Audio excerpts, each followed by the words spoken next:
आप सबको जय मसीह की। सुबह के समय हम एक वचन अध्ययन करेंगे जो यशायाह की पुस्तक अध्याय 30 के 21वें वचन से है। जब कभी तुम दाहिनी या बाईं ओर मुड़ने लगो, तब तुम्हारे पीछे से यह वचन तुम्हारे कानों में पड़ेगा, मार्ग यही है, इसी पर चलो। टोर्नाडो टिम नाम के व्यक्ति जो हवाई जहाज को चलाते हैं, अपने अनुभव के बारे में कुछ इस तरह से कहते हैं। एक हवाई जहाज को दिन के बदले रात में नीचे उतारना बहुत ही अलग और मुश्किल भरा कार्य है।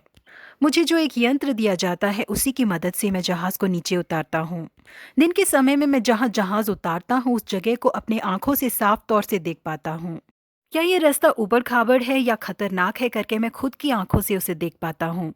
लेकिन रात के समय में जहाज के नीचे का हिस्सा बिल्कुल अंधेरे में होता है। इसलिए हवाई अड्डे से वो लोग लाल और हरी बत्ती मुझे दिखाकर मुझे कौन सी सुरक्षित जगह पर हवाई जहाज को उतारना है करके मुझे बताते हैं।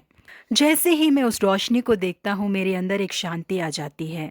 जैसे ही जहाज रनवे पर आता है वो सीधे उसी राह पर चले करके उसके दोनों तरफ बत्तियां जलती रहती हैं ताकि मुझे कोई उलझन न हो। इस वजह से टैक्सी की लाइटें और रनवे की लाइटें बिल्कुल अलग रंग की होती हैं। रात के समय रनवे में जो लाइटें जलती हैं उनके बिना और हवाई अड्डे से जो हरी और लाल बत्तियां दिखाई जाती हैं, इन दोनों के बिना हवाई जहाज को नीचे उतारना बिल्कुल नामुमकिन कार्य है करके उन्होंने कहा। जी हाँ, प्रिय परमेश्वर के लोगों, कई बार इसी तरह से हमारे जीवन में घोर अंधकार छा जाता है। इस राह पर चले करके हमें समझ नहीं आता क्योंकि हमारे चारों ओर हमें अंधेरा ही नजर आता है। ऐसे समय में हमें केवल उसी राह पर चलना चाहिए जो परमेश्वर हमें दिखाते हैं। भले ही हम न जानते हो कि हमें किस राह पर चलना है, लेकिन हमें सुरक्षित और सही राह पर चलाने के लिए हमारे परमेश्वर योग्य है। यदि हम उस राह पर चलते हैं जो परमेश्वर हमें दिखाते हैं तो हम कभी भी खतरे का सामना नहीं करेंगे। इजरायली लोगों ने दिन और रात जंगल में यात्रा की। रात के समय में उन लोगों को चलाने के लिए परमेश्वर ने आग का खंभा तैयार किया। रात के समय ठंड आकर उनका नुकसान न करे, इस तरह से वो आग उनकी सुरक्षा करती थी और उसके साथ ही रात में चलने के लिए उनको रोशनी भी दिया करती थी।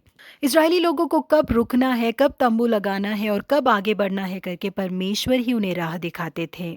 जिस राह पर खतरा और युद्ध था उन राहों से उन्हें बचाकर एक शांति भरी राह पर उन्हें चलाया परमेश्वर ने। जो लोग उनके विरोध में खड़े हुए, परमेश्वर ने ही उन्हें भगाया। परमेश्वर ही उन्हें दूध और शहद बहने वाले कानान देश लेके गए। लेकिन उन इजरायली लोगों में भी कई लोग थे जो उस राह पर नहीं चलना चाहते थे। परमेश्वर के विरोध में वो खड़े हुए, परमेश्वर की बात को नहीं माना उन्होंने। यही कारण था कि उनकी लाशें जंगल में पड़ी थी। जी हाँ, प्रिय परमेश्वर के लोगों, ये दुनिया जो एक जंगल की तरह है, इसमें हमें सही राह चलाने के लिए हमारे परमेश्वर की जरूरत है।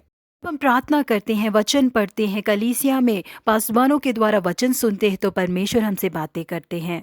हमें चीज़ों को समझाएंगे वो, यदि उनकी बातों को सुनकर हम उनके अधीन हो जाए तो हम बिना खतरे के सही राह पर यात्रा कर सकते हैं।